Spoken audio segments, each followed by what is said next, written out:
नमस्कार दोस्तों, आप सभी का study for UPSC PCS channel में स्वागत है। फुल लेंथ टेस्ट पहला है ये और टेस्ट क्रमांक 12 है ये। टेस्ट का सबसे पहले अगर एनालिसिस करेंगे बेसिक सा कि किस प्रकार का सवाल है। जब हमने टेस्ट बनाया था तो हमने इसको 70 बीपीएससी पीटी पैटर्न पर आधारित करने का प्रयास किया था पहला टेस्ट को। आने वाले टेस्ट में लेवल थोड़े से बढ़ेंगे, पैटर्न थोड़ा सा चेंज भी दिखेगा। जितने प्रकार के क्वेश्चंस बीपीएससी बना सकती है उतने प्रकार के क्वेश्चंस को मैं आपको कम से कम यहाँ पर प्रैक्टिस करवा दूंगा। इस टेस्ट में हम लोग जब बना रहे थे टेस्ट मिल करके तो 105 के करीब में ऐसे सवाल डाले गए थे जो आपके जान पहचान वाले हों, अनजान सा ना लगे, पढ़ा हुआ टॉपिक हो और गलती की भी उसमें गुंजाइश हो, यानी कि आता हुआ सवाल गलत करने की जिसमें संभावना हो। टिपिकल प्रकार के सवाल डाले गए थे जिसको पढ़ करके आसानी से लोग लगा करके आगे बढ़ जाते हैं। फिर पता चलता है कि कॉन्फिडेंस में आकर के फिर बाद पता चलता है कि सारे गलत हो गए हैं। ऐसा कई सारे बच्चों के साथ में हुआ होगा, तो इसको लेकर घबराने की कोई आवश्यकता नहीं है। पेपर ही इसी प्रकार का बनाया गया था जिस प्रकार का 70 बीपीएससी था कि आप आते हुए सवालों को भी गलत करें। इसका सबसे बड़ा कारण क्या होता है? एक एक शब्द को ध्यान से न पढ़ना, ये सबसे बड़ा कारण होता है। टेस्ट देने के बाद आपको रियलाइज़ हुआ होगा कि हाँ, ये सवाल तो आ रहा था, मैंने शायद सही से पढ़ा नहीं, या आता हुआ सवाल देख करके ओवर कॉन्फिडेंस हो जाने पर ये पता चलता है कि मैंने आते हुए सवाल को भी छोटे से मिस्टेक के कारण से गलत कर दिया है। तो बहुत सारे बच्चे मैसेज करते हैं कि निगेटिव बचाने का क्या पहला तरीका है। सबसे पहला और बेसिक तरीका यही है कि क्वेश्चन को कृपया करके शब्दशः घेर के, कठिन शब्द या शब्दों को घेर करके पूरा क्वेश्चन को 2 बार पढ़ा जाए, उसके पश्चात ऑप्शंस की तरफ में जाएं। सबसे बेसिक चीज़ यहीं से शुरू होता है, तो इसलिए कृपया ध्यान से पढ़िएगा, उसके पश्चात से इसको ट्राई कीजिएगा। ये भी देखिए एनालिसिस के दौरान, अपने एनालिसिस के दौरान, कि मैंने कौन से सवाल गलत किए हैं, किस सब्जेक्ट के सवाल गलत किए हैं, क्यों मैंने तुक्का लगाए जिसके कारण से मेरे नेगेटिव ज़्यादा बन रहे हैं, या तो मैंने पढ़ा ही नहीं है। तब अगर नेगेटिव बन रहे हैं तो उसमें तो आपको पढ़ लेना चाहिए उस चैप्टर को जा कर के। अगर फैक्ट्स याद नहीं है तो लूसेंट को लगाइए या जहाँ से भी सोर्स पढ़ा है वहाँ से रिवीजन कीजिएगा। मार्क्स कम आए तो डीमोटिवेट नहीं होना है, बल्कि सुधार करना है। अभी भी अपने पास 50 दिन से ज़्यादा है अपने पास में, ठीक है। Who among the following rulers introduced the silver coin named Shahrukh? Shahrukh बोल देते हैं लोग, शाहरुख ये सही उच्चारण होता है। शाहरुख नामक चांदी का सिक्का किसने चलाया था? इसका नाम था बाबर ने चलाया था। आजकल चर्चा में भी है क्योंकि क्लास 8 की एनसीईआरटी सामाजिक विज्ञान की बदली गई है। उस बाबर वगैरह के बारे में काफ़ी डिटेल में उनके जो जघन्य अपराध हैं उसको बढ़ा चढ़ा करके लिखा गया है।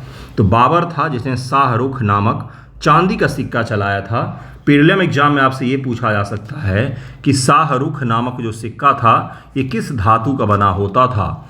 तांबा का, लोहे का, चांदी का, सोने का? तो इस प्रकार से सवाल भी पूछा जा सकता है। ये सवाल देखिए, ये एनसीईआरटी में आपको दिख जाएगा। और अगर आपने थोड़ा सा पढ़ा होगा कि मैग्नीशियम को जलाने पर, एनसीईआरटी में फोटो दिया हुआ है इसका, मैग्नीशियम को जलाने पर किस कलर का प्रकाश उत्पन्न होता है? तो सफ़ेद कलर का प्रकाश उत्पन्न होता है। तो उसी कॉन्सेप्ट से सवाल बनाया गया है कि पटाखों में तेज सफ़ेद प्रकाश लाने के लिए किसका उपयोग किया जाता है? तो मैग्नीशियम का उपयोग किया जाता है। बहुत ही आसान सा सवाल, कॉन्सेप्चुअल, लेकिन थोड़ा सा चेंज किया हुआ ये सवाल था। फोटोग्राफर के फ्लैश गन में चमकीला प्रकाश निकलता है, निम्न में से किस आदर्श गैस की उपस्थिति के कारण से यह चमक उत्पन्न होती है? तो फ्लैश गन पहले उपयोग होता था। आज भी कहीं पर रॉयल तरीके का फोटोग्राफी होता है ना, तो उसमें फ्लैश गन का उपयोग किया जाता है। तो उसमें कौन सा गैस? तो जीनॉन का उपयोग किया जाता है, जेनन का उपयोग किया ताकि चमकीला प्रकाश उत्पन्न हो। इसका आंसर बी हो जाएगा। जल शोधन की कौन सी विधि सूक्ष्म जीवों को नष्ट नहीं करती है? ये पूछा जा रहा है। क्वथन यानी कि बॉयलिंग में तो बिल्कुल, अगर आप 100 डिग्री सी पर पानी को गर्म कर देते हैं तो क्या हो जाता है कि भाई सारे सूक्ष्म जीव खत्म हो जाते हैं। आपने पढ़ा होगा कि अगर आपके घर में जल साफ नहीं आ रहा है, अगर आपके घर में आरओ वगैरह नहीं लगा हुआ है, या छोटे बच्चे जिनको बरसात के मौसम में बहुत जल्दी तबीयत खराब हो जाती है, उनको पानी बॉयल करके दिया जाता है। क्यों दिया जाता है? इसी का एक कारण से दिया जाता है ताकि उनको सूक्ष्म जीव उसमें हो तो कुछ ना हो, उनको बैक्टीरियल इन्फेक्शंस ना हो। ठीक है। क्लोरीनीकरण, जिसको क्लोरीनेशन कहते हैं, इसमें भी वही होता है।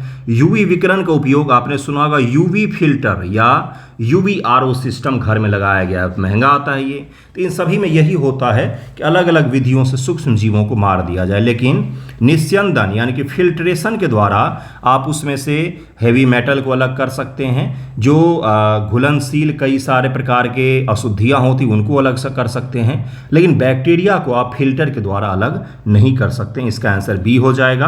कॉमन सेंस का सवाल था कि किसी फिल्टर के द्वारा बैक्टीरिया को अलग नहीं किया जा सकता है, इसका आंसर बी हो जाएगा। अगला सवाल है कि स्पर्श लेंस, कॉन्टैक्ट लेंस किससे बनाए जाते हैं? What are contact lens made of, किसके बनाए जाते हैं? तो यह पॉलीस्टाइरीन के बनाए जाते हैं, पॉलीस्टाइरीन के बनाए जाते हैं।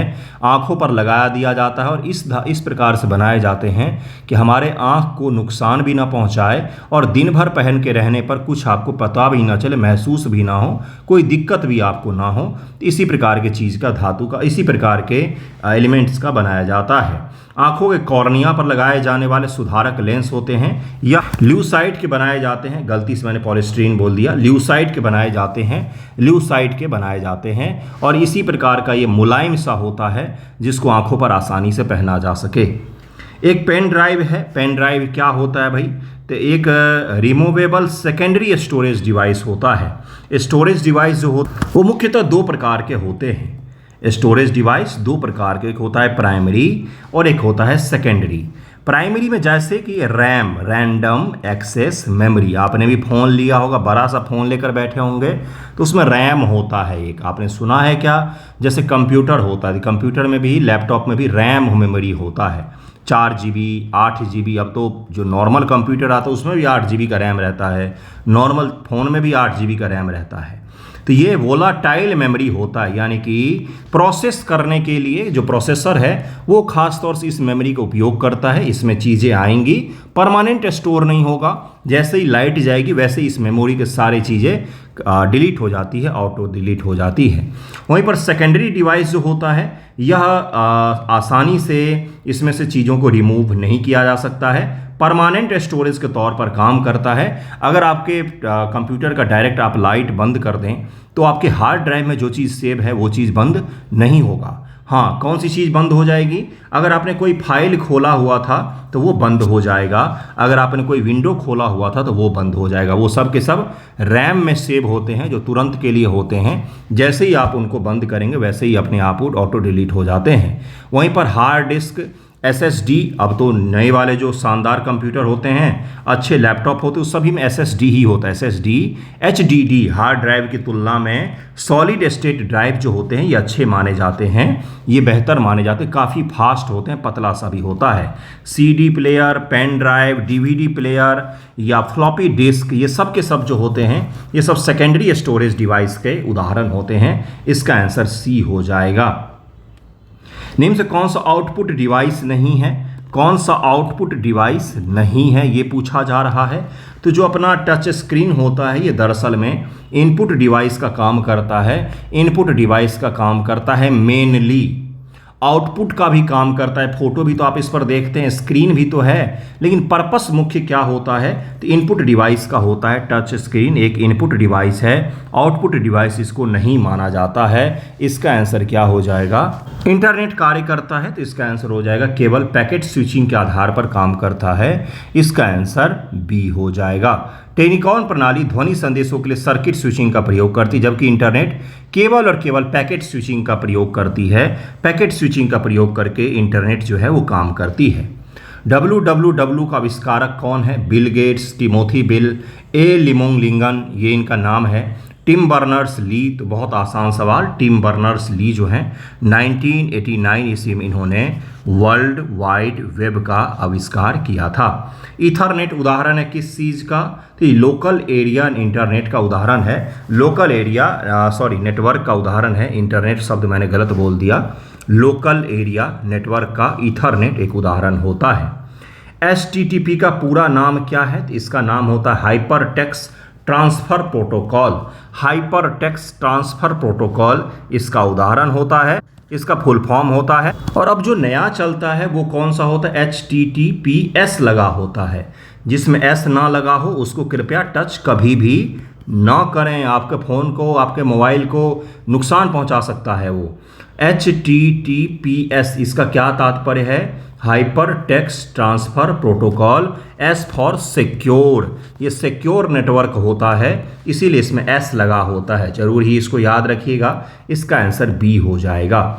विशाल स्नानागार कहाँ मिलता है? छोटा सा सवाल, बहुत आसान, सभी ने सही किया होगा, मोहनजोदड़ो मिलता है। और यह हड़प्पा सभ्यता का सबसे बड़ा स्ट्रक्चर में से एक माना जाता है। विशाल स्नानागार को 11.88 मीटर लेंथ है, इसकी लंबाई है, और 7 मीटर करीब में चौड़ाई है, अर्थात आयताकार है। यह आयताकार है, रेक्टेंगुलर है, और 2.43 मीटर जो है इसकी गहराई है, ये भी याद रखिएगा। निम्नलिखित 4 वेदों की सेक में जादुई माया और वशीकरण का वर्णन किया गया है। सारे आसान आसान सवाल ही मिल रहे भाई। अथर्ववेद में किया गया, इसका आंसर सी हो जाएगा। भारतीय प्रतीक पर उत्तीर्ण सत्यमेव जयते कहाँ से लिया गया है? मुंडको उपनिषद, कठोपनिषद, छंदोग्य उपनिषद, मैत्रायणी उपनिषद। तो मुंडको उपनिषद से लिया गया है। किसको? तो सत्यमेव जयते को। छंदोग्य उपनिषद में पहली बार भगवान कृष्ण नाम का कोई व्यक्ति है, कृष्ण वासुदेव नाम का व्यक्ति है, जो पश्चिमी उत्तर प्रदेश में रहता है, उसकी चर्चा हमें यहीं पर मिलती है। अर्थात भगवान कृष्ण के बारे में सबसे पहली जानकारी जो स्रोत मिलता है वो कौन सा है? छंदोग्य उपनिषद को माना जाता है।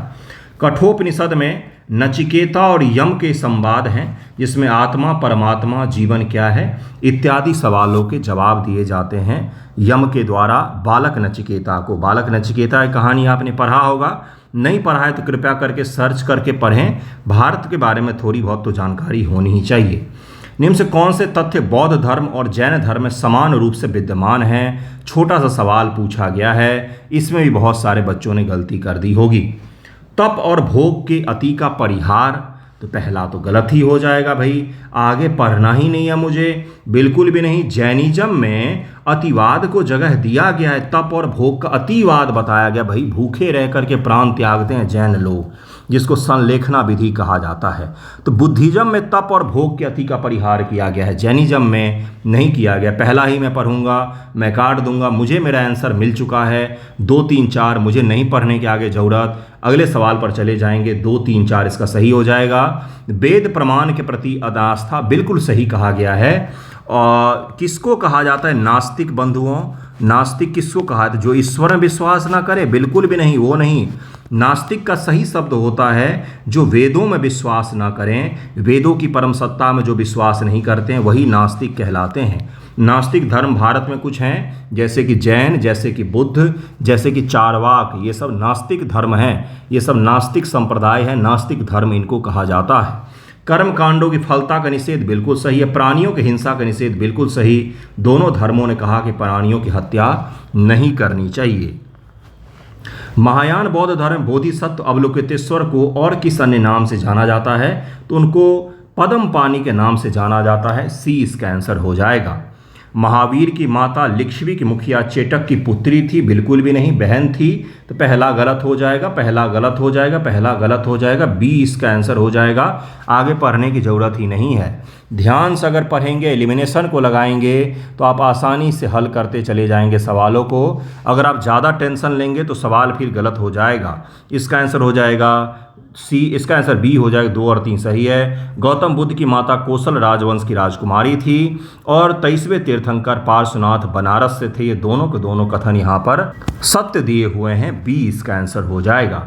भगवान बुद्ध ने अपना पहला धर्मोपदेश दिया था सारनाथ नामक जगह पर, जो बनारस के करीब में है, वहीं पर दिया था। इसका आंसर ए हो जाएगा। और इसको धर्म चक्र परिवर्तन कहा गया था। अर्थात आज से धर्म परिवर्तन हो जाएगा। धर्म परिवर्तन का मतलब यहाँ पर कन्वर्ट करना नहीं है, धर्म परिवर्तन का मतलब नैतिकता के आज से अर्थ बदल जाएंगे। ऐसा नहीं है कि जो ईश्वर की पूजा नहीं करेगा, जो वेदों को नहीं मानेगा, वो यहाँ पर धार्मिक नहीं कहलाएगा, ये गलत कहा जाएगा। आज से बुद्ध के उपदेश इस देश में प्रचलित होंगे और वही नैतिकता का नया मुकाम होगा। उसी को धर्म चक्र परिवर्तन कहा जाता है कि आज से समय का पहिया, धर्म का पहिया जो है वो अलग दिशा में घूमेगा। बुद्ध द्वारा किस व्यक्ति को अंतिम उपदेश दिया गया था? तो ये सुभद्र थे जिनको अंतिम उपदेश दिया गया था। उसके पश्चात उनकी मृत्यु हो गई थी, कुशीनगर चले गए थे वो। गौतम बुद्ध के बारे में निम्न से क्या सत्य है? वे कर्म में विश्वास करते थे, तो बिल्कुल सही है भाई। वे आत्मा का शरीर में परिवर्तन मानते थे, मतलब कि आत्मा जो है ये शरीर बदलती है, बिल्कुल सही मानते थे भाई। निर्माण प्राप्ति में विश्वास करते थे, ये भी सही है। ईश्वर की सत्ता में विश्वास करते थे, बिल्कुल भी नहीं। Believe in the power of God, बिल्कुल भी नहीं। ईश्वर की शक्ति में, ईश्वर की सत्ता में विश्वास नहीं करते थे। इसीलिए 1, 2, 3 इसका आंसर हो जाएगा। 1, 2, 3 इसका आंसर हो जाएगा। वैसे भी चौथा स्टेटमेंट किसी आंसर में दिया हुआ भी नहीं है, आसानी से इसको हल कर सकते थे।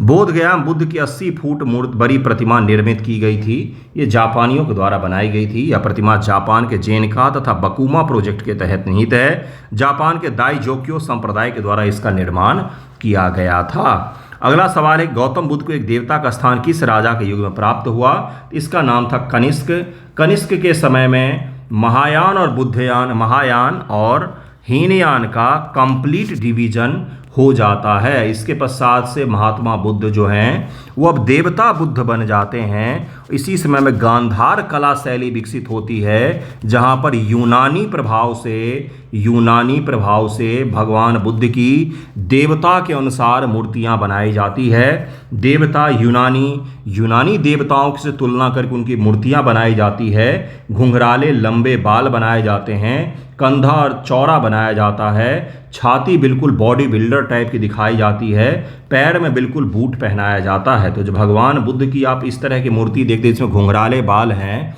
चोटी बंधा हुआ है उनका सर के ऊपर में, तो वो जो है वो यूनानी प्रभाव से निर्मित उनकी मूर्ति है, जिसको गांधार कला का उदाहरण माना जाता है। बुद्ध में देवत्वरोपण इसी समय शुरू होता है। भगवान बुद्ध अब फिलॉसफर नहीं होंगे, बहुत बड़े दार्शनिक नहीं होंगे, बल्कि एक देवता बन जाएंगे। इसका आंसर बी हो जाएगा। हमने भी किया, ये सनातन धर्म में भी हमने किया। भगवान श्री कृष्ण जिन्होंने अद्वैत वेदांत को जन्म दिया, गीता के द्वारा भगवान श्री कृष्ण ने ही इसको बढ़ावा दिया। सबसे पहली बार अद्वैत वेदांत यहीं से जन्म लेता है।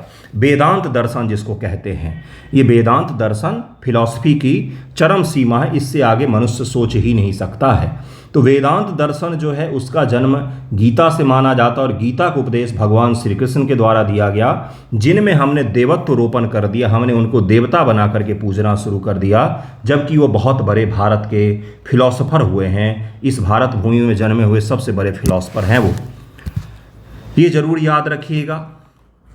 चलते हैं, आगे बढ़ते हैं। कौन सा संप्रदाय नियति की अटलता में विश्वास करता है? तो यह आजीवक संप्रदाय है। मखलीपुत गोसाल का नाम आपने सुना होगा। मखलीपुत गोसाल ये मानते हैं कि जो कुछ भी जीवन में घटित हो रहा है, जो कुछ भी जीवन में होगा, सब कुछ पहले से फिक्स किया हुआ है। ये आप हैं, ये आपका पूरा जीवन है, ये पहले से फिक्स है। अभी आप मान लीजिए आधे जीवन के पड़ाव पर हैं, अभी मान लीजिए 30 साल हैं, आप 100 साल जिए भाई, आपका 70% जीवन बचा हुआ है। तो आगे की चीज़ें भी फिक्स हैं, पीछे की चीज़ें भी फिक्स थी। आप कुछ भी करेंगे या नहीं करेंगे, जो होना है वो होकर रहेगा। ऐसा मानते हैं आजीवक संप्रदाय के लोग। आजीवक संप्रदाय के लोग मानते हैं, इसको बी ऑप्शन कहा जाता है, आजीवक अर्थात मखलीपुत गोसाल, भाग्यवादी लोग। बौद्ध धर्म में पति मोक्ष से क्या तात्पर्य है? पति मोक्ष से तात्पर्य है संघ का नियम, इसको कहा जाता है, संघ का नियम कहा जाता है। इसका आंसर सी हो जाएगा। 5वीं सदी के तमिल महाकाव्य शिल्पाधिकारम में किस नदी की स्तुति की गई है? तो कौन सी नदी है भाई तमिल प्रदेश की सबसे पवित्र नदी? आप मुझे बताइए। दक्षिण की गंगा, लंबाई के आधार पर तो गोदावरी को कहा गया है बंधुओं, लेकिन पवित्रता के आधार पर कावेरी को कहा गया है। माँ कावेरी की संज्ञा दी जाती है, कावेरी को कहा गया। और कावेरी नदी तमिलनाडु की लाइफलाइन मानी जाती है।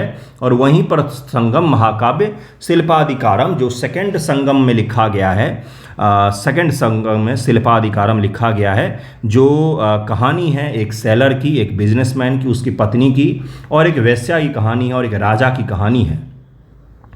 सबसे अच्छा महाकाव्य माना जाता है इसको। अद्भुत है इसकी कहानी, कभी पढ़िएगा सर्च करके। तो वो उसमें कावेरी नदी की स्तुतियाँ प्रस्तुत की गई हैं। अगला है कि किस बौद्ध मत ग्रंथ में मौर्य सम्राट अशोक का विवरण समाहित है?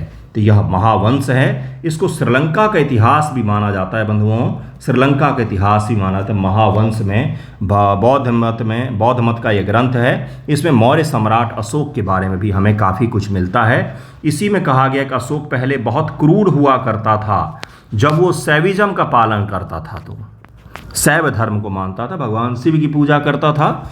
लेकिन बाद में जब वो कलिंग का युद्ध हुआ, उसके पश्चात उसका हृदय परिवर्तन हो गया और वो बुद्धिज्म में शामिल हो गया, तो दुनिया का सबसे करुणामयी और सबसे ज़्यादा दयावान राजा बन गया।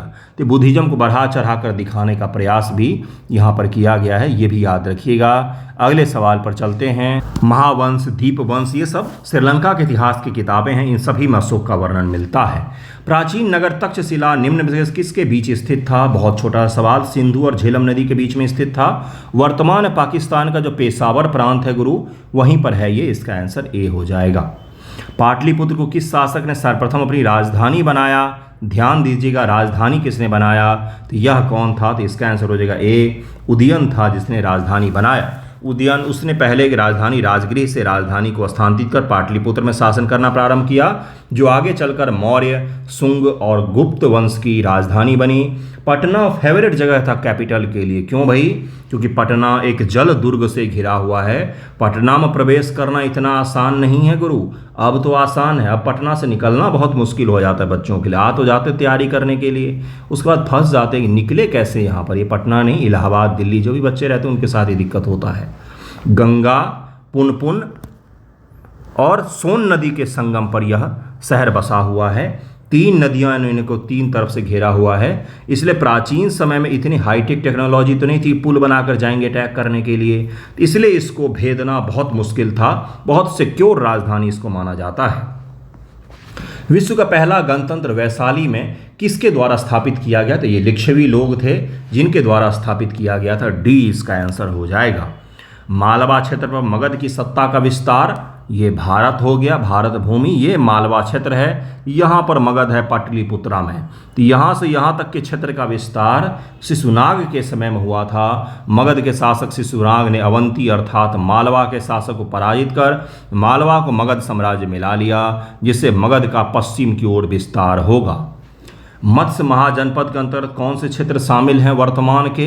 तो यह अलवर, भरतपुर और जयपुर का इलाका है। यह अपना भारत देश है, यहाँ पर इसकी राजधानी है। और राजधानी के ठीक पश्चिम में राजस्थान का पूर्वी भाग में ये तीनों के तीनों जिले हैं। भरतपुर, अलवर और जयपुर का इलाका ये मत्स्य जो महाजनपद है उसके अधीन आते हैं। इसका आंसर बी हो जाएगा। अगला सवाल है, भारत में निम्नलिखित के आने का सही कालक्रम क्या है? लोहे के सिक्के, आहत मुद्रा, लोहे का हल, नगर संस्कृति। आसान सवाल, लेकिन फिर भी बहुत सारे बच्चों ने गलत किया होगा। इसको बहुत सारे बच्चों ने गलत किया होगा और ये बड़ा ही गलत चीज़ है कि इस प्रकार के सवाल को आप गलत करते हैं। नगर संस्कृति, भारत में 3 नगरीकरण देखने को मिलते हैं प्राचीन भारत में। कौन कौन से भाई? तो सबसे पहला नगरीकरण जो है वो हड़प्पा पीरियड है गुरु, हड़प्पा पीरियड है।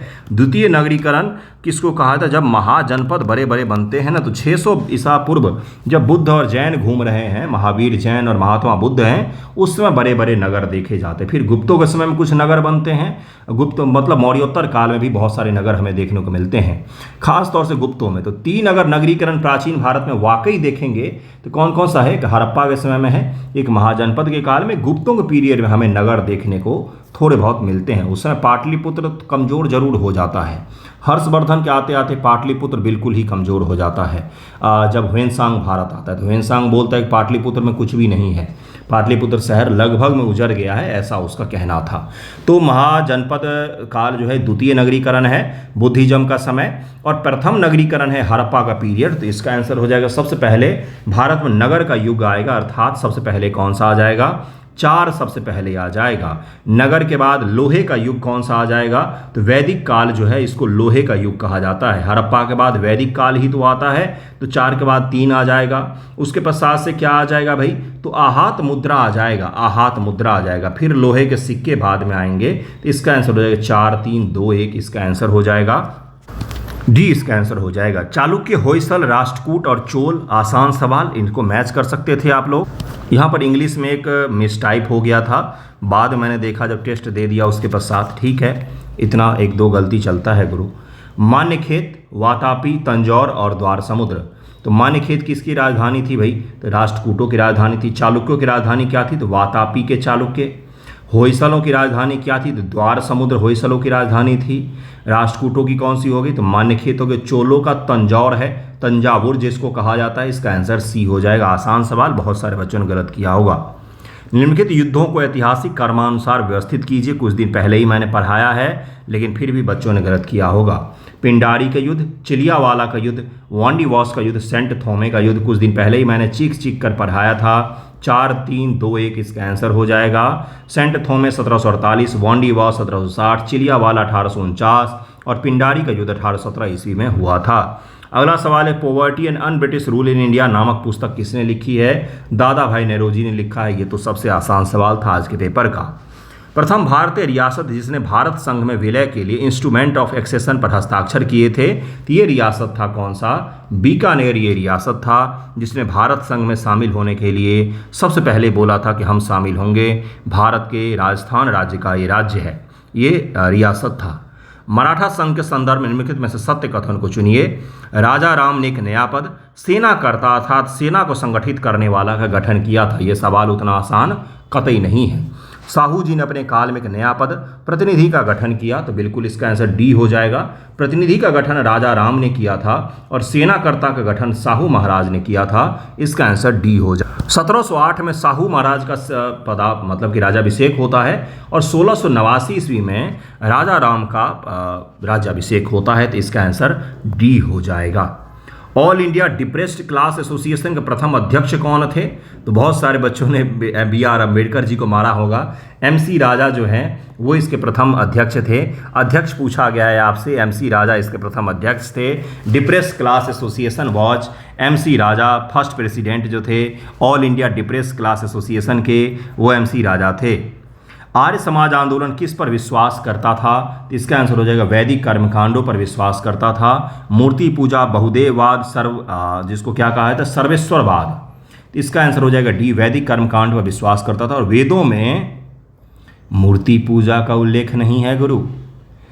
आपके घर में पूजा पाठ होता है ना, अगर आप भी मूर्ति की पूजा कर रहे हैं, माता दुर्गा हैं, बहुत सारे हाथ होते हैं इनके, उनकी पूजा कर रहे हैं, तो वो वैदिक नहीं है, क्योंकि वेदों में मूर्ति पूजा की चर्चा नहीं है। और अगर आपके घर में यज्ञ हो रहा है, यज्ञ वेदी ऐसे बना लिया और यज्ञ में स्वाहा कर रहे हैं, तो ये हो गया वैदिक विधि, ठीक है। और जो आप मूर्ति पूजा कर रहे हैं, ये हो गया गुप्तों का विधि, ठीक है। गुप्त काल में ये विधि विकसित हुआ था। पूजा पाठ की सामान्य विधि जिसको कहा जाता है, ये बाद में विकसित हुआ है। वैदिक जो है उसमें केवल और केवल अग्नि जलाई जाती है और उसमें यज्ञ किया जाता है, तो ये याद रहेगा। इसका आंसर क्या हो जाएगा, वैदिक कर्मकांड विश्वास करते थे जिसमें किसी भी देवता की मूर्ति नहीं बनाई जाती थी। इसका आंसर डी हो जाएगा। भारतीय सिविल सेवा के लिए चुने गए प्रथम भारतीय का नाम बताइए, सत्येंद्र नाथ टैगोर। इसका आंसर सी हो जाएगा। कब चुना गया, 1854 ईस्वी में चुने गए थे, 1864 में पास कर लिया था इन्होंने। ब्रिटिश शासन ने भारतीय रियासत राज्यों के मध्य संबंधों की परिभाषा सर्वोच्चता ही सर्वोच्च है कहने वाले कमीशन कौन सा था, यह कमीशन था बटलर कमीशन। 20 का आंसर हो जाएगा। तीसरे मैसी युद्ध में टीपू सुल्तान के विरुद्ध गठित परिषद निम्न से कौन शामिल था? अंग्रेज, मराठा और निजाम, ये तीनों के तीनों शामिल थे। 1790 से 92 के बीच में तीसरा आंग्ल मैसूर युद्ध हुआ था लॉर्ड कॉर्नवालिस और टीपू सुल्तान के बीच में। प्लान्ड इकोनॉमी फॉर इंडिया पुस्तक के लेखक हैं एम विश्वेश्वरैया महाराज, एम विश्वेश्वरैया जी हैं, एम विश्वेश्वरैया जी हैं। प्लान्ड इकोनॉमी फॉर इंडिया के 1936 में इन्होंने ये किताब लिखा था। इसका आंसर बी हो जाएगा। लॉर्ड लिटन के संदर्भ में सत्य कथन पर विचार करें। लॉर्ड लिटन ओवेन मेरेडिथ के नाम से प्रसिद्ध था। इसी काल में वर्नाकुलर प्रेस एक्ट की समाप्ति कर दी गई थी। इसके समय प्रथम अफगान युद्ध हुआ था, तो सी इसका आंसर हो जाएगा। केवल 1 यहाँ पर सही दिया हुआ है। प्रथम अफगान युद्ध लॉर्ड ऑकलैंड के काल 1839 में हुआ था। द्वितीय अफगान युद्ध लॉर्ड लिटन के समय 1878 से 80 में हुआ था। लॉर्ड लिटन ने वर्नाकुलर प्रेस एक्ट 1878 में लागू किया, जबकि इसे 1882 में लॉर्ड रिपन ने रद्द कर दिया। ओवेन मेरेडिथ लॉर्ड लिटन का ही उपनाम था, अतः कथन 1 सत्य है, असत्य नहीं। 3 स्टेटमेंट वाला ये सवाल था, थोड़ा सा कठिन सवाल था। अगला सवाल ये सभी को पता होगा, ट्रिब्यून, इंडियन मिरर, स्टेटमेंट्स, बंगदर्शन, थोड़ा सा कन्फ्यूज भी हुए होंगे। इसका आंसर क्या हो जाएगा? ट्रिब्यून किसका था? तो दयाल सिंह मजीठिया का था। इसका ए का क्या हो जाएगा? 3 हो जाएगा, अर्थात ए इसका आंसर हो जाएगा। बी का इंडियन मिरर किसका था? तो यह देवेंद्रनाथ टैगोर जी का था। सी का 2 हो जाएगा, स्टेटमेंट्स रॉबर्ट नाइट का था। और बंग दर्शन बंकिम चंद्र चटर्जी का है। ए इसका आंसर हो जाएगा। निम्नलिखित जनजातीय आंदोलन को सही कालक्रम में सजाइए। मुंडा विद्रोह, हो विद्रोह, खैरवार विद्रोह, संथाल विद्रोह। इसको आपको कालक्रम में लगाना है, पहले से अंत तक आपको जाना है। हो विद्रोह सबसे पहले आएगा, 1820 ईस्वी में हुआ था ये। इसका आंसर क्या हो जाएगा? 2 सबसे पहले आएगा, वो 1 में ही है, डी आंसर में दिया हुआ है। 1 से आप एलिमिनेट कर सकते थे, इस प्रकार का ऑप्शन दिया हुआ है। संथाल विद्रोह 1855-56 में हुआ है। खैरवा विद्रोह 1870 से 74 में, और मुंडा विद्रोह 1899 से 900 के बीच में हुआ है। इसका आंसर डी हो जाएगा। महात्मा गांधी, रास बिहारी घोष, दादा भाई नेरोजी, जवाहरलाल नेहरू, इन चारों का नाम दिया हुआ है। अलग अलग अधिवेशन के अध्यक्ष अब आपको मैच करना है, 1, 2, 3, 4 में आपको मैच करना है। महात्मा गांधी किस अधिवेशन के बने थे? तो बेलगाम 1924 ईस्वी में जो हुआ है, इसके वो अध्यक्षता की थी उन्होंने। रास बिहारी बोस, तो यह कौन है? तो यह है सूरत अधिवेशन, जहाँ पर कांग्रेस का विभाजन हो जाता है, कुटम कुटाई होता है, खूब मारपीट हो जाता है, वहाँ पर ये बने थे। दादा भाई नौरोजी कलकत्ता 1906 अधिवेशन के ये बने थे, 1906 में बने थे। इसका आंसर 2 हो जाएगा। और जवाहरलाल नेहरू तो लाहौर अधिवेशन 1929 से 30 तक चला था ये। दिसंबर महीने में कांग्रेस का अधिवेशन होता है, इसलिए 2 वर्षों तक चलता है। मतलब 29 में शुरू होगा तो 30 तक चलेगा। 29 के दिसंबर में शुरू होगा, 30 के जनवरी तक ये चलता है सामान्य तौर पर। तो 20 का आंसर हो जाएगा। ए का 4, बी का 1, सी का 2, डी का 3 इसका आंसर हो जाएगा। किस वर्ष मदन लाल ढींगरा ने करजन वाइली को गोली मारकर हत्या कर दी थी? तो 20 का आंसर हो जाएगा, 1909 इसका आंसर हो जाएगा। ब्रिटिश शासनकाल में किस कानून के अंतर्गत लोगों को बिना अपील, बिना दलील, बिना वकील के बंदी बनाने की अनुमति थी? तो बी आंसर हो जाएगा, रॉलेट एक्ट में ये अनुमति दी गई थी। स्त्री पुरुष तुलना पुस्तक किसने लिखी थी? तो सी इसका आंसर हो जाएगा, ताराबाई शिंदे जी की किताब है, 1882 में लिखी गई है। इस प्रकार के सवाल में कभी भी तुक्का मत लगाइएगा। देखिए मैं आपको बताता हूँ, मैचिंग वाले जो सवाल हैं, ये मैचिंग वाले सवाल हैं या स्टेटमेंट वाले सवाल हैं, या इस तरह के जो सवाल होते हैं ना, इस प्रकार के सवालों में आप गेस कर सकते हैं, जिसको तुक्का लगाना बोलते हैं। और ये ज़रूरी होता है, ऐसा होगा ही होगा, ये कोई पाप नहीं है। ये बहुत गलत अवधारणा है कि तुक्का लगाना गलत है, बिल्कुल गलत, ये बिल्कुल गलत है। आंसर गेस करना होता है, इसको स्मार्ट गेस बोलते हैं। जिन्होंने जीवन में कभी एग्जाम नहीं दिया ना, वही आपको बोलेंगे तुक्का कभी नहीं लगाना चाहिए, बिल्कुल गलत। आपको सही तरीके से एग्जामिनेशन में कुछ ऐसे सवाल हल करने ही पड़ेंगे जो आपको नहीं आ रहे होंगे, या जिसमें से आधा आ रहा होगा, आधा नहीं आ रहा होगा। तो ये वन लाइनर सवाल है। वन लाइनर सवालों में जल्दी आंसर गेस नहीं करते हैं, जल्दी तुक्का नहीं लगाते हैं। तुक्का अगर आपको लगाना है तो उन सवालों में जिसमें से 2 पता हो, 2 नहीं पता हो। जैसे 4 मैच करने को दिया हुआ है तो 2 के बारे में पता है, 1 के बारे में पता है, 3 के बारे में पता है। तो इस प्रकार के सवालों में, ताकि आप आंसर के करीब पहुंच सकें, पहुंचने की संभावना हो। यहाँ पर स्त्री पुरुष तुलना पुस्तक सुना ही नहीं कभी जीवन में, उसमें तुक्का लगाने जा रहे हैं, तो ये गलत हो जाता है। ठीक है। द्रव चालित मशीनें किस सिद्धांत पर काम करती हैं? Hydraulic machine. हाइड्रोलिक मशीन कभी आपने देखा है क्या? हाइड्रोलिक मशीन देखा है क्या आपने? जेसीबी में भी हाइड्रोलिक सिस्टम लगा होता है। आपका गाड़ी है क्या, बाइक, उसमें जो डिस्क ब्रेक लगा हुआ है ना, हाइड्रोलिक पर काम करता है। डिस्क ब्रेक जो गाड़ी का ये अगले पहिए में लगता है तो पिछले पहिए में लगता है, बड़ा खतरनाक होता है, जहाँ दबाओ वहीं रुक जाता है। तो डिस्क ब्रेक जो होता है ना बंधु, वो हाइड्रोलिक सिस्टम पर ही काम करता है। तो हाइड्रोलिक का मतलब हाइड्रोलिक मशीन से ही नहीं होता है, हाइड्रोलिक का बहुत सारे जगहों पर जेसीबी मशीन में भी इसका उपयोग होता है। भारी भरकम चीज़ों को उठाने वाले सारे मशीन में हाइड्रोलिक सिस्टम काम करता है। ये सब के सब किस पर काम करते हैं? पास्कल के सिद्धांत पर काम करते हैं। इसका आंसर सी हो जाएगा, जिसके अनुसार बंद पात्र में स्थित तरल पर दाब बिना किसी परिवर्तन के चारों दिशाओं में समान रूप से संरचित होती है। अर्थात एक छोटा सा ट्यूब ले लिया, एक ऐसे ले लिया, यहाँ पर अगर आप 10 केजी का भार लगाएंगे, इसमें लिक्विड भरा हुआ है, इसमें लिक्विड भरा हुआ है, इसमें लिक्विड भरा हुआ है, इसमें पूरा लिक्विड भरा हुआ है, और यहाँ पर एक सामान रखा हुआ है। अगर आप 10 केजी का यहाँ पर भार लगाएंगे इस दिशा में, तो यहाँ पर ये इस दिशा में 10 केजी का ही भार लगेगा ऊपर की तरफ में, अर्थात जीरो लॉस। क्योंकि लिक्विड को कभी भी दबा करके छोटा नहीं किया जा सकता, लिक्विड को कभी भी कंप्रेस नहीं किया जा सकता है। इसलिए अगर 10 केजी का भार यहाँ पर डालेंगे तो विदाउट एनी लॉस यहाँ पर उतना ही भार ऊपर उठ जाएगा। ठीक है, तो यही है पास्कल का सिद्धांत, दाब का सिद्धांत यही है, जिसके आधार पर इतने सारे हाइड्रोलिक मशीन बनाए गए। इसका आंसर सी हो जाएगा। जब शुद्ध जल में डिटर्जेंट डाला जाता है तो पृष्ठ तनाव घट जाता है बंधुओं, इसी के कारण से आपका कपड़ा साफ होता है, इसी कारण से कपड़ा साफ होता है। और आज आपको एक चीज़ बताऊँ, छोटा सा आपके दिमाग में थोड़ा सा डिटर्जेंट डाल के साफ करूँ। डिटर्जेंट जो होता है इसमें कभी भी झाग बनता ही नहीं है। डिटर्जेंट का मतलब ये नहीं होता है कि झाग उत्पन्न हो और कपड़ा साफ होगा।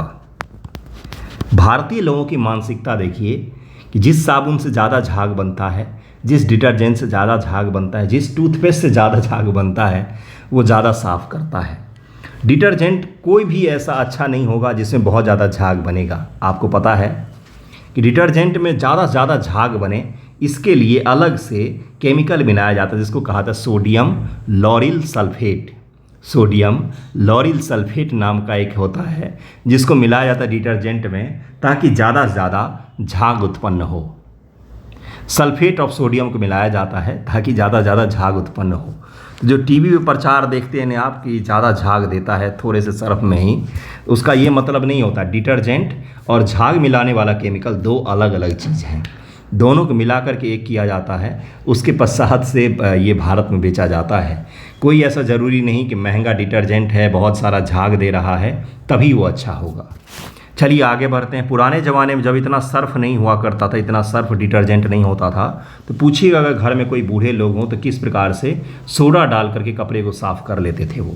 कोई उसमें झाग ज़्यादा नहीं होता है। वर्षा की बूंद का आकार गोलाकार किस कारण से होता है बंधुओं? तो यह सरफेस टेंशन के कारण से ही होता है। बी इसका आंसर हो जाएगा। पढ़ने का यही फायदा होता है कि आप थोड़े से मार्केट में बेवकूफ़ कम बनते हैं। बादलों के वायुमंडल में तैरने का कारण है उनका क्या कम होना? तो घनत्व उनका कम होता है, डेंसिटी, इसीलिए वो बादल तैरते रहते हैं। जैसे बर्फ़ का डेंसिटी कम होता है तो बर्फ़ जो है वो किस पर तैरता रहता है? जल के ऊपर में तैरता रहता है। नेक्स्ट सवाल पर चलते हैं। किसी द्रव में किसी पिंड का तैरना या डूबना निर्भर करता है किस चीज़ पर? तो केवल पिंड के द्रव्यमान और आकार पर निर्भर करता है। आकार पर भी निर्भर करता है बंधुओं। अगर 100 kg का आप इतना छोटा सा पिलर जैसा रॉड डाल देते ये पानी में डूब जाएगा, लेकिन 100 kg का आप इस प्रकार से जहाज नुमा कोई आकृति बना करके उसी पानी में डालें तो तैरने लग जाएगा। अर्थात वजन के साथ साथ उसका आकार भी निर्भर करता है कि वो किस साइज में है, ये भी निर्भर करता है। इसीलिए तो सुई डूब जाती है और जहाज इतना बड़ा सा तैरता रहता है।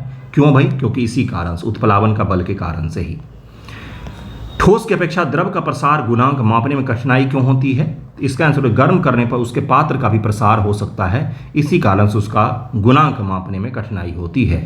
निम्न से कौन सा यंत्र धातु पट्टियों के अंदर के तापमान को मापने के लिए सबसे उपयुक्त होता है? इसको पायरोमीटर कहा जाता है। यह हाई टेम्परेचर, उच्च टेम्परेचर को मापने के लिए इसका उपयोग किया जाता है, इसको पायरोमीटर कहा जाता है। किसी धातु की चालक सामग्री के रूप में उपयोग करने के लिए निम्न से कौन सी कसौटी अपनाई जाती है?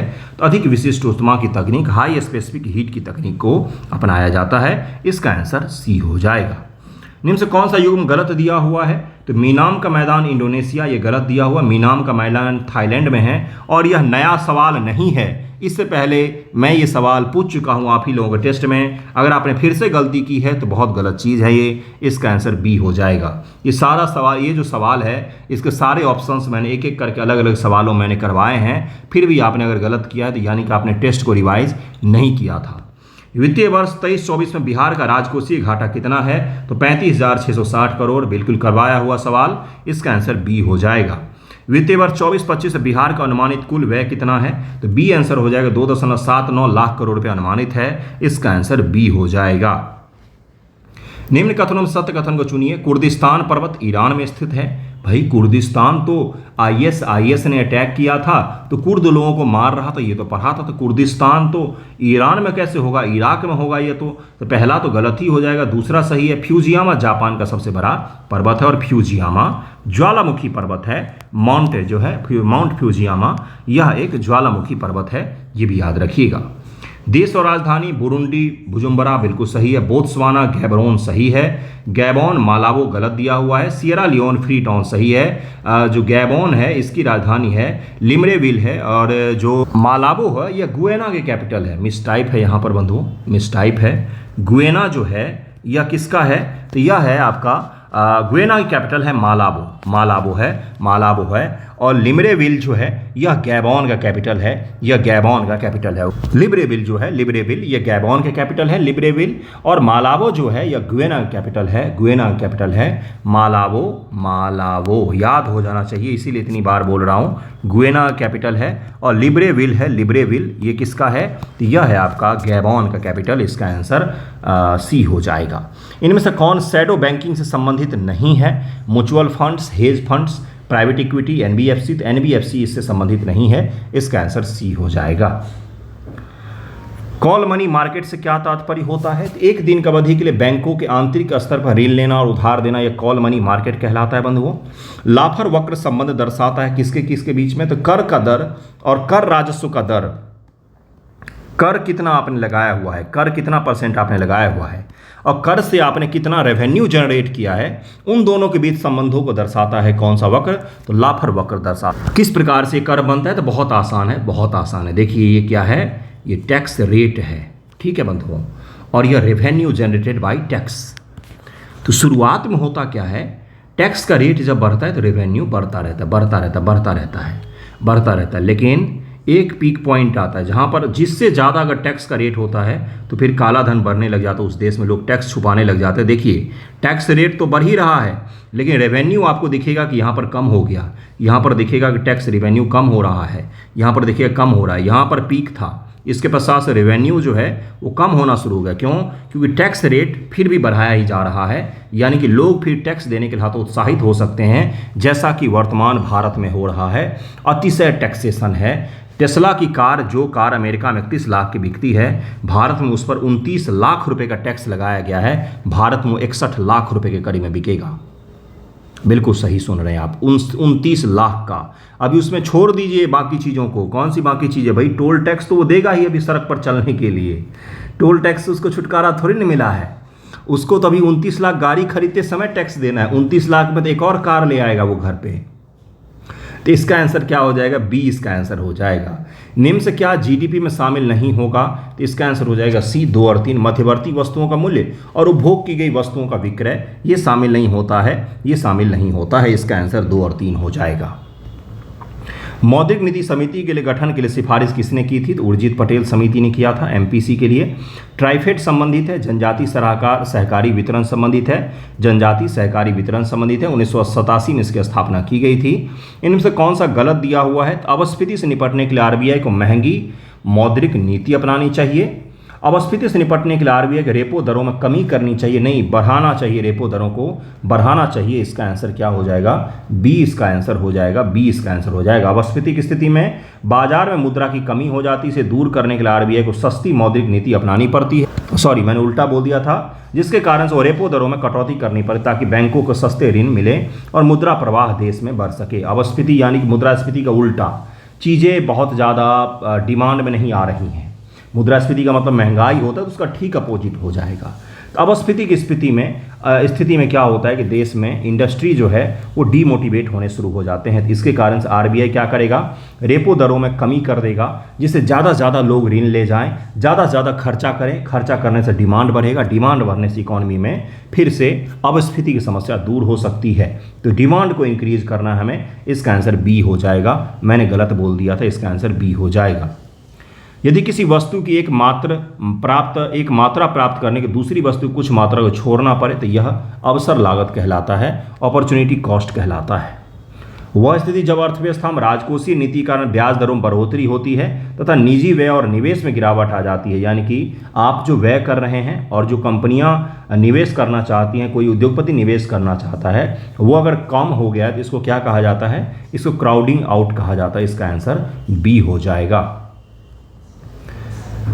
निम्न से कौन सा समानता बढ़ाने का उपाय नहीं है? तो अर्थव्यवस्था के उदारीकरण में समानता कम हो सकती है, ज़्यादा लिबरलाइजेशन से असमानता कम हो सकती है। जैसे भारत में भी देखा गया 1991 के पश्चात से समानता कम हुई है भारत में, असमानता कहीं ना कहीं बढ़ गया है, तो एक बड़ी समस्या देखी जा रही है। लाल रक्त कोशिकाओं का निर्माण हमारे शरीर के अस्थि मज्जा में होता है, सी इसका आंसर हो जाएगा। रक्त में ग्लाइकोसिलेटेड हीमोग्लोबिन का मापन निम्न से किसके प्रबंधन के लिए लाभदायक है? तो यह मधुमेह के प्रबंधन के लिए लाभदायक माना जाता है। कोरियोलिस बल के संबंध में निम्न से सत्य कथनों पर विचार कीजिए। आता हुआ सवाल, बहुत सारे बच्चों ने गलत किया होगा। कोरियोलिस बल का मान ध्रुवों पर सर्वाधिक तथा विषुवत वृत्त पर शून्य होता है। कोरियोलिस बल के प्रभाव के कारण पवनें उत्तरी गोलार्ध में अपनी मूल दिशा के दाईं तरफ और दक्षिणी गोलार्ध में बाईं तरफ विक्षेपित हो जाती। तो दोनों कथन यहाँ पर सही दिया हुआ है। कोरियोलिस बल जो है विषुवत पर शून्य हो जाता है और ध्रुवों पर सर्वाधिक हो जाता है, और दूसरा कथन भी यहाँ पर सही दिया हुआ है। अंतः उष्णकटिबंधीय अभिसरण क्षेत्र ITCZ प्रायः कहाँ पर होता है? तो विषुवत वृत्त के निकट ही होता है, डी इसका आंसर हो जाएगा। निम्न प्रकार के बादलों में से आकाश में सबसे ऊंचा पक्षाभ मेघ जो है ये सबसे ऊंचा रहता है, सबसे ऊंचा 8000 से 12000 मीटर की ऊंचाई पर रहता है। वृष्टि छाया क्षेत्र का संबंध किस प्रकार की वर्षा से है? तो पर्वतीय वर्षा से है। पर्वत के इस तरफ अगर वर्षा हो रही है, इधर से बादल जा रही है, तो ये ऊपर उठेगी, संघनन होगा और संघनन होकर यहाँ पर बारिश हो जाएगी, फिर यहाँ पर बारिश हो जाएगी, फिर इसके पीछे जब बादल पहुँचती उससे पहले इसमें सारा ह्यूमिडिटी, सारी आर्द्रता खत्म हो चुकी होती है। इसलिए पर्वत के पीछे का भाग जो है अक्सर सूखा रह जाता है। जैसे हिमालय के पीछे का भाग जो है, हिमालय के ठीक पीछे का जो भाग चीन में पड़ता है, वो भाग बिल्कुल ही वहाँ पर बारिश नहीं होती है। वहीं हिमालय के इस तरफ यानी कि भारत में खूब वर्षा देखी जाती है। जैसे पश्चिमी घाट के पश्चिम में जो अरब सागर के तटीय इलाका है, केरल से लेकर महाराष्ट्र तक, उसमें खूब वर्षा होती। वहीं उसके ठीक पीछे के भाग में सूखा वाला इलाका है, जैसे विदर्भ का इलाका, जैसे महाराष्ट्र के भी कई सारे इलाके, जैसे कर्नाटक का कई सारा इलाका सूखा इलाका माना जाता है। क्योटो प्रोटोकॉल का संबंध किससे है? तो ग्रीन हाउस गैस के उत्सर्जन को कम करने से है, 80 का आंसर सी इसका आंसर हो जाएगा। महासागरीय जल की लवणता में सर्वाधिक मात्रा में पाया जाता है, क्लोरीन पाया जाता है, 20 का आंसर हो जाएगा।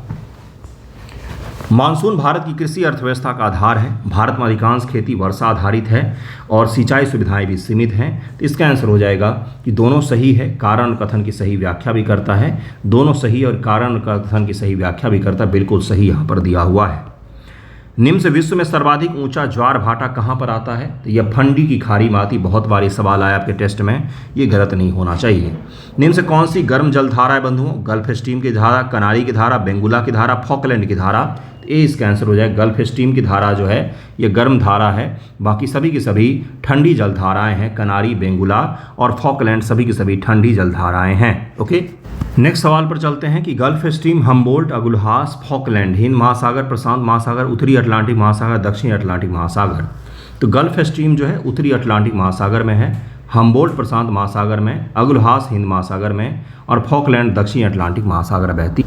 समुद्री जल धाराओं को जरूर पढ़ के जाइएगा। छोटे मोटे 5 से 7 सवाल अगर प्रैक्टिस कर लेते हैं ना आप समुद्री जल धारा से, तो आपका पूरा कंप्लीट हो जाता है। 2-4 अगर जल धाराएँ याद हो गई तो आप एलिमिनेट कर ले जाएंगे एग्जाम में। रजिया सुल्तान किस वर्ष शासक बनी थी? तो ये इसका आंसर हो जाएगा 1236 ईस्वी में। रजिया सुल्तान दिल्ली सल्तनत की प्रथम और एकमात्र महिला शासिका थी। 1236 में गद्दी पर बैठी और 1240 तक शासन किया और बहुत कठिन इनका शासन काल रहा। वही होता है जो आज की महिलाओं के साथ होता है, तरह तरह के आरोप लगाए गए और एक महिला को शासिका के रूप में मध्यकाल के समाज ने स्वीकार ही नहीं किया। उस सुल्तान का नाम बताएं जिसने खाद्यान्न पर से जकात हटा दिया था। तो ये सिकंदर लोदी था जिसने ये काम किया था। सबसे अंडररेटेड अगर कोई वंश है ना तो सिकंदर मतलब लोदी वंश ही है। अठवन का क्या मतलब होता है? भू राजस्व विभाग था यह। विजयनगर साम्राज्य भू राजस्व विभाग को अठवन या अठावने कहा जाता था। यहाँ भूमि कर को शिष्ट कहा जाता था। क्या कहा जाता था बंधुओं? शिष्ट कहा जाता था, ये भी याद रखिएगा। देश के प्राचीनतम नामों के संदर्भ में कौन सा युग्म गलत सुमेलित है? इथियोपिया, वसुतो लैंड यहाँ पर गलत दिया हुआ है। इथियोपिया को अबसीनिया कहा जाता है। अबसीनिया गलत टाइप हो गया है यार, अबसीनिया कहा जाता है, अबसीनिया कहा जाता है। इथियोपिया को अबसीनिया कहा जाता है, तो इसका आंसर क्या हो जाएगा? सी इसका आंसर हो जाएगा। प्राचीन समय में इथियोपिया को अबसीनिया कहा जाता था, जापान को निप्पन, मेडागास्कर को मलागासी कहा जाता था, श्रीलंका को सिलोन कहा जाता था।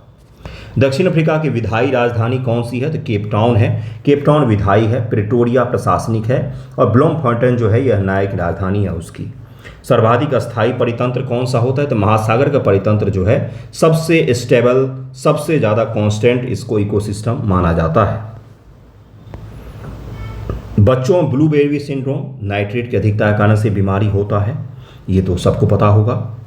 और पारे की अधिकता से मिनी माता रोग होता है, ये भी याद रखिएगा। कार्बन मोनोऑक्साइड की अधिकता से मृत्यु हो जाती है, इसको साइलेंट किलर कहा जाता है। कार्बन मोनोऑक्साइड किसी भी ईंधन के अपूर्ण दहन पर, किसी भी ईंधन के अपूर्ण दहन से कार्बन मोनोऑक्साइड उत्पन्न होता है, तो इसका आंसर बी हो, इसका आंसर सी हो जाएगा। ग्लोबल 500 नमक पुरस्कार किस संस्था के द्वारा? यूएनईपी के द्वारा दिया जाता है। 1972 में यूएनईपी की स्थापना की, इसका कैपिटल नैरोबी में है। ओजोन परत के क्षरण का सर्वप्रथम पता किसके द्वारा लगाया गया? तो जोसेफ फोरमैन के द्वारा लगाया गया था 1985 में। गंभीर रूप से संकटग्रस्त ग्रेट इंडियन बस्टर्ड नामक पक्षी भारत के किस राज्य में सबसे ज़्यादा पाया जाता है? तो ये राजस्थान राज्य में पाया जाता है और यह विलुप्त होने का आगार पर है। इसका अलग नाम सोन चिरैया भी है, गोडावन भी इसको कहा जाता है। पीने योग्य पानी में आर्सेनिक की अधिकता अनुमेय मात्रा कितनी होती है? तो 0.05 मिलीग्राम पर लीटर अगर है तो इतना आर्सेनिक चढ़ जाएगा। आप जीवन भर पिएंगे तो भी आपको कुछ नुकसान नहीं होगा, लेकिन इससे ज़्यादा है तो यह कैंसर का कॉज हो सकता है बहुत बड़ा। और भारत में, उत्तर भारत के खासतौर से बिहार बंगाल के मैदान में भारी मात्रा में आर्सेनिक प्रदूषण पाए जाते हैं जलों में। आप जो जल पी रहे हो सकता है उसमें भी हो। आपके बिहार, उत्तरी बिहार की बहुत हालत खराब है गुरु इस मामले में। सामान्यतः नदियों में जैविक ऑक्सीजन मांग का स्तर कितना होना चाहिए? तो बी होना चाहिए, 10 मिलीग्राम पर लीटर होना चाहिए। जापान के द्वीप हैं, जापान द्वीपों वाला राष्ट्र है, तो जापान के जो मुख्य द्वीप हैं उनमें 4 हैं, शिकोकू, होक्काइडो, क्यूशू और होन्शू। इनको क्रम में लगाना है, बहुत बार प्रीलिम एग्जाम पूछा है। 2 4 1 3 हो जाएगा, अर्थात होक्काइडो, होन्शू, फिर आ जाएगा शिकोकू, फिर आ जाएगा क्यूशू। क्यूशू सबसे नीचे आ जाता है, ये याद रखिएगा, और होक्काइडो सबसे ऊपर आ जाता है। इसका आंसर 2 4 1 3 हो जाएगा। निम्न से किस प्रकार की प्रजातियां पर्यावरण परिवर्तन के लिए सर्वाधिक संवेदनशील होती हैं? तो संकेतक प्रजाति, जिसको क्या कहा जाता है? Indicator species. ऐसे स्पीसीज जिस पर थोड़ा सा भी परिवर्तन होगा ना तो सबसे पहले आपको इन्हीं पर परिवर्तन दिख जाएगा। जैसे कि मैं पेड़ों पर आपने काइयाँ लगी हुई देखी है क्या? पेड़ के नीचे हरी हरी काइयाँ लगी होती हैं जड़ के पास में, इसको कहा जाता है लाइकेन। क्या कहा जाता है? लाइकेन। आपको पता है अगर आपके आस पड़ोस में सल्फर का प्रदूषण ज़्यादा है, सल्फर का प्रदूषण ज़्यादा है तो यहाँ पर पेड़ों पर काइयाँ नहीं लगेंगी, अर्थात ये इंडिकेटर स्पीसीज में आ जाएगा। ठीक है। निम्न से कौन से हो गए? तो जैसे प्रवाल जो होते हैं, प्रवाल भित्ति, ये भी इंडिकेटर स्पीसीज होते हैं। पानी अगर ज़्यादा गर्म ठंडा हो जाएगा तो तुरंत मर जाते हैं, बहुत सेंसिटिव होते हैं ये। निम्न से कौन सबसे कम जैव विविधता, सबसे कम जैव भार बायोम है? तो यह है टुंड्रा वन बायोम। मैच करना है क्षमा, लघुकरण, परिहार, विराम, पराविलंबन। आसानी से मैच कर सकते हैं इसको, तो इसका आंसर हो जाएगा सी, यानी कि क्षमा पूर्णतः माफ, लघुकरण दंड के स्वरूप को बदलना या कम करना, परिहार दंड के प्रकृति परिवर्तन किए बिना सजा को कम करना, और विराम का मतलब होता है किसी विशेष परिस्थिति में क्रम प्राविलंबन, अस्थायी रोक लगाना। ये किसी विशेष परिस्थिति में हो सकता है। भारत के राष्ट्रपति के संदर्भ में निम्नलिखित सत्य कथन को चुने। वो अनुच्छेद 53 में उल्लेख है कि संघ की कार्यकारी शक्ति राष्ट्रपति में निहित होगी। ये तो सही है भाई। राष्ट्रपति अपने पद पर आसीन होने के बाद 5 वर्ष के लिए पद ग्रहण करेगा, तो ये भी सही है भाई। महाभियोग की प्रक्रिया आर्टिकल 60 में दिया हुआ है, बिल्कुल भी नहीं, ये आर्टिकल 61 में दिया हुआ है। इसका आंसर बी हो जाएगा, 1 और 2 यहाँ पर सही हो जाएगा। भारत का राष्ट्रपति कितनी बार पुनः चुनाव के लिए पात्र है? कितनी भी बार हो सकता है, लेकिन अमेरिका में कोई व्यक्ति 2 ही बार राष्ट्रपति बन सकता है। जैसे डोनाल्ड ट्रंप 1 बार बने थे, फिर बीच में जॉय बाइडेन बन गए, फिर से डोनाल्ड ट्रंप बन गए हैं।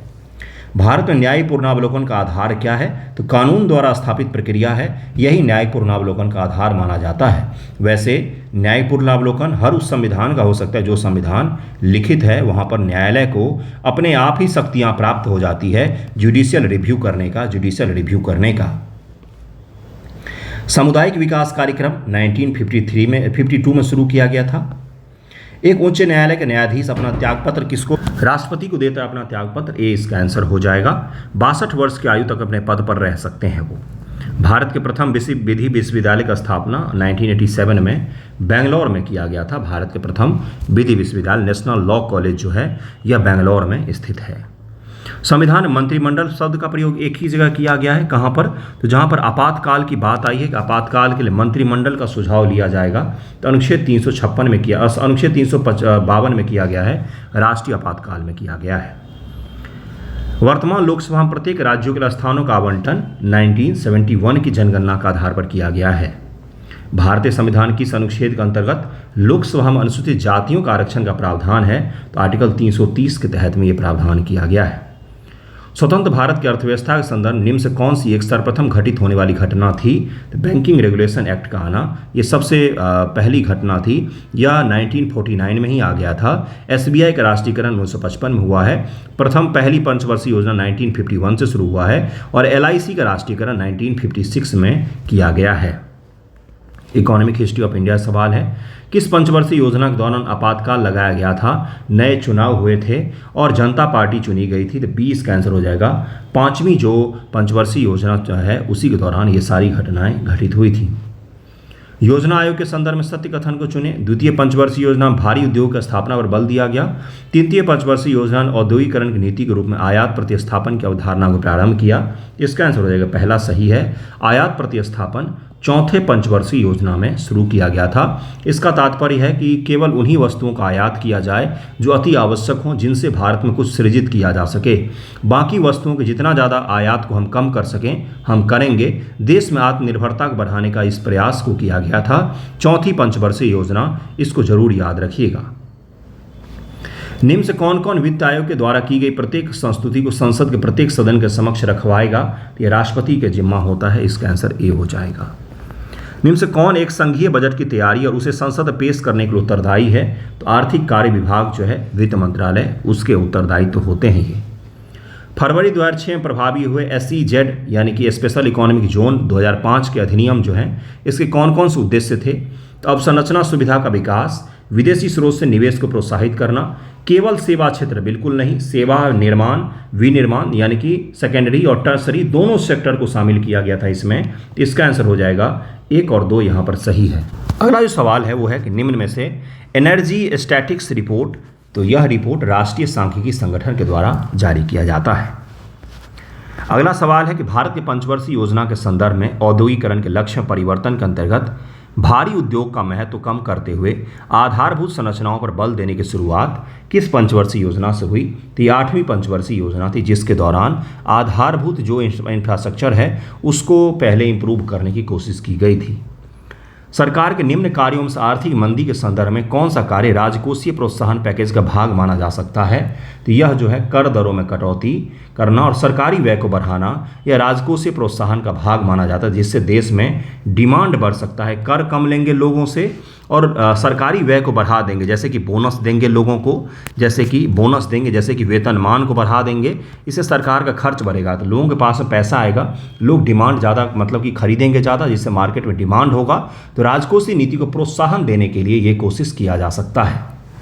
सब्सिडी को बढ़ा सकते हैं हम इसके लिए, तो तीसरा इसीलिए यहाँ पर कम हो गलत हो जाएगा, क्योंकि सब्सिडी को समाप्त नहीं बढ़ा सकते हैं ताकि लोगों के पास पैसा ज़्यादा आए। निम्न से कौन सा प्राधिकरण किसी राज्य के राज्यपाल को पंचायतों द्वारा विनियोजित किए जा सकने वाले करों और शुल्कों के निर्धारण के सिद्धांत के विषय में संस्तुति प्रदान करता है? तो ये स्टेट का जो वित्त आयोग होता है उसका ये काम होता है कि राज्य सरकार और जो लोकल बॉडीज होते हैं उनके बीच में वित्त का आवंटन किस प्रकार से होगा, ये स्टेट फाइनेंस कमीशन का काम होता है। जिस प्रकार से केंद्रीय जो फाइनेंस कमीशन होता है उसका काम होता है केंद्र सरकार और राज्य सरकार के बीच में वित्त के आवंटन के बारे में सुझाव देना। जनसांख्यिकी लाभांश के पूर्ण लाभ की प्राप्ति के लिए भारत को क्या करना चाहिए? तो कौशल विकास, स्किल डेवलपमेंट पर ध्यान देना चाहिए। केंद्रीय बजट के संदर्भ में इनमें से कौन सा गैर योजना व्यय के अंतर्गत आता है? तो ये सारे गैर योजनागत व्यय हैं। Defence, interest payment, salary, subsidy, ये सब के सब गैर योजना व्यय है। भारत सरकार ने नीति आयोग की स्थापना निम्न से किसके स्थान पर किया है? तो प्लानिंग कमीशन के स्थान पर नीति आयोग की स्थापना की गई है। रुपए की परिवर्तनीयता से क्या तात्पर्य है? तो रुपए को अन्य मुद्राओं में और अन्य मुद्राओं को रुपए में परिवर्तन करने की स्वतंत्रता ही रुपए की पूर्ण परिवर्तनीयता कहलाती है। वित्तीय स्थिरता और विकास परिषद के संदर्भ में कौन सा कथन सत्य है? तो नीति आयोग का एक अंग है और संघ का वित्त मंत्री इसका प्रमुख होता है। दूसरा तो सही है, पहला गलत है। ये वित्त मंत्रालय का अधीन होता है, न कि नीति आयोग का अधीन होता है, इसलिए पहला गलत हो जाएगा। प्रसिद्ध विजयनगर शासक कृष्णदेव राय के अधीन किस साहित्य का सर्वयुग था? किस भाषा के साहित्य का सर्वयुग था? तो ये तेलुगु साहित्य, तेलुगु भाषा, तेलुगु साहित्य को इस समय बहुत प्रोन्नति मिला। खुद जो कृष्णदेव राय थे वो तेलुगु के महान कवि माने जाते हैं। नीचे दिए गए राज्यों के संघ के संपूर्ण राज्य का दर्जा प्राप्त होने का सही कालक्रम कौन सा है? संपूर्ण राज्य का जिनको दर्जा मिला उसमें सबसे पहले किसको मिला और सबसे अंत में किसको मिला है? तो नागालैंड 1963 में मिला है। उसके पश्चात से हरियाणा 1966, फिर सिक्किम 1975, फिर अरुणाचल 1987 में इसको कंप्लीट स्टेट का दर्जा मिला है। सी इसका आंसर हो जाएगा। मेघालय, हिमाचल, छत्तीसगढ़, गोवा 87, 2000, 71 और 72 आपको मैच करना है। ए आंसर हो जाएगा 1 का डी, अर्थात मेघालय 21 जनवरी 1972, हिमाचल 25 जनवरी 71, छत्तीसगढ़ 1 नवंबर 2000 और गोवा 1987 में गठन वर्ष इसका दिया हुआ है। नागरिकता संशोधन विधेयक 2019 संसद में कब पेश किया गया? तो यह 11 दिसंबर 2019 को पेश किया गया था। 10 जनवरी 2020 को इसको लागू किया गया। अगला सवाल है, निम्न से कौन सा एक कैबिनेट मिशन 1946 का प्रस्ताव नहीं था? तो संविधान सभा कार्यकलापों का ब्रिटिश सरकार द्वारा पर्यवेक्षण किया जाना यह इसका उद्देश्य नहीं था, यह इसमें शामिल नहीं किया गया था। भारत के भूभाग के बारे में से कौन सा कथन सही है? इसमें राज्यों के भूभाग समाविष्ट हैं। प्रथम अनुसूची में विनिर्दिष्ट संघ राज्य क्षेत्र इसमें समाविष्ट हैं। इसमें अन्य उपार्जित भूभाग सम्मिलित किए जा सकते हैं। बिल्कुल सही, तीनों के तीनों यहाँ पर सही दिया हुआ है। तीनों के तीनों स्टेटमेंट यहाँ पर सही है। 1953 के राज्य पुनर्गठन आयोग SRC निम्न से कौन कौन शामिल है? तो न्यायमूर्ति फजल अली, हृदयनाथ कुंजरू, KM पन्नीकर, ये तीनों लोग इसमें शामिल थे। उड़ीसा नाम परिवर्तन अधिनियम, उड़ीसा नाम रखा गया, यह अधिनियम कब आया था? यह 2011 में आया, जब उड़ीसा का नाम बदलकर ओडिशा कर दिया गया। पंडिचेरी तथा चंद्ररंगा पर फ्रांसीसियों का शासन था। गोवा को 1961 में स्वतंत्रता मिली है, तो सी आंसर हो जाएगा, बिल्कुल सही है। दोनों के दोनों यहाँ पर सही दी हुई हैं। SK धर आयोग ने अपनी रिपोर्ट प्रस्तुत की थी, दिसंबर 1948 में इसने अपनी रिपोर्ट प्रस्तुत की थी। मध्यकाल में सर्व कर लगाया जाता था। सिंचाई पर लगने वाला कर सर्व कर था। इस कर की शुरुआत के आदेश सुल्तान फिरोज शाह तुगलक ने दिए थे। इसमें उपज का 1/10 भाग वसूला जाता था, जो आपके प्रीलिम एग्जाम में काफ़ी बार पूछा जा चुका है। किसके सिक्कों पर बगदाद के अंतिम खलीफा का नाम सर्वप्रथम अंकित हुआ था? तो अलाउद्दीन मसूद शाह था, जिसने अपने सिक्कों पर बगदाद के खलीफा का नाम भी लिखवाया था। अमीर खुसरो की कृतियाँ एवं उनके विषय के संबंध में सही युग्मों पर विचार कीजिए। नूह सिपहर, खजाइल फुतूह, किरान उस्सादैन, इसका आंसर हो जाएगा सी। 2 और 3 सही है। नूह सिपहर में कुतुबुद्दीन और मुबारक शाह की चर्चा है, न कि जलालुद्दीन के सैन्य अभियानों की चर्चा की गई है। बाकी दोनों सही दिए हुए हैं। अमीर खुसरो है जिसने दिल्ली सल्तनत के बहुत सारे सुल्तानों का कालक्रम देखा और सभी के बारे में लगभग किताबें लिखी हैं। जब राजा वाडियार ने मैसूर राज्य की स्थापना की तब विजयनगर साम्राज्य का शासक वेंकट द्वितीय था। इसका आंसर सी हो जाएगा। निम्न से कौन सा विद्वान कुंभा के दरबार में नहीं था? तो मुनि विजय, जिन विजय सूरी, ये अकबर के दरबार से संबंधित हैं, न कि कुंभा के दरबार से। मणि सुंदर सूरी, लाखा और तिल्ला भट्ट जो थे, ये तीनों कुंभा के दरबार से बिलोंग करते हैं। तो इसका आंसर डी हो जाएगा। इसके बाद रीजनिंग और मैथमेटिक्स के सवाल हैं, इनको हल करने का प्रयास कीजिएगा बंधुओं, ताकि आपके एग्जाम में 10 नंबर कम से कम सिक्योर हों। और 10 नंबर आसान कम नहीं होता है, 10 नंबर अगर आप सिक्योर कर ले जाते हो तो काफ़ी अच्छा रहेगा। इस टेस्ट में आपके 98 से ज़्यादा मार्क्स बनने चाहिए, सही रहेगा, क्योंकि आसान टेस्ट नहीं था ये, ना तो ज़्यादा कठिन था। 110 ऐसे सवाल हैं जो आपके चिरपरिचित जान पहचान वाले सवाल हैं, और इस प्रकार के सवाल अब आपको आने चाहिए, चूँकि आपका एग्जामिनेशन 60 दिन के बाद है। अगर आपके मार्क्स कम बने हैं तो कृपया करके इनको रिवाइज कीजिए, इन सभी चैप्टरों को। टेस्ट को अच्छे से रिवाइज कीजिए जितने अभी तक कर लिए हैं। तो भी आपके बहुत सारे सवाल सही हो सकते हैं। अगर कम भी मार्क्स आए तो हतोत्साहित नहीं होना है। टेस्ट के मार्क्स का एग्ज़ाम से कोई लेना देना नहीं होता है। टेस्ट हल करने के तरीकों का ज़रूर होता है। एलिमिनेशन कीजिए, गलत क्वेश्चंस का चुनाव मत कीजिए, सही क्वेश्चंस को सेलेक्ट कीजिए, ये बहुत ज़्यादा मायने रखता है। थैंक यू सो मच आप सभी का।